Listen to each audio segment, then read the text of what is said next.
একটি বরফ কলে আসলাম। আমাদের এই প্রথম বরিশালে আসছি, কিন্তু বরফ কলে আসা নেই। এই বাক্সগুলির মাধ্যমে এই বরফ করা হবে। এখন এইগুলি রাখা হবে আস্তে আস্তে। আব্বু ধরে না,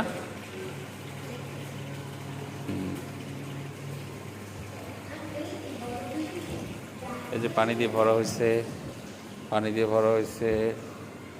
এইগুলি ওইগুলি সব রাখা হবে। এটা হচ্ছে বরফ কলের মেশিন। এটা মেশিন, পানি দেওয়া হচ্ছে বরফ কলের জন্য, বরফ করার জন্য।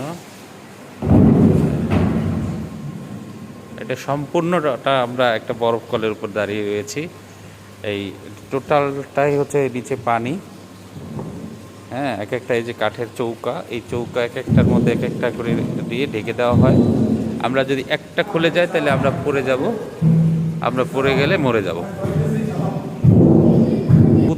প্রতিটা ডালার নিচে এক একটা বরফ। এই যে প্রত্যেকটা ডালার তীরে বরফ। আমি এই জীবনে প্রথম এই বরফ কলে আসলাম। আমি ভিতরে আমাদের দিকে অনেক বরফ কল মাছের জন্য, কিন্তু আমার দেখা হয়নি, এই প্রথম দেখা হলো। সেটা আপনাদের জন্য শেয়ার করলাম। বিউটিফুল বাংলাদেশ।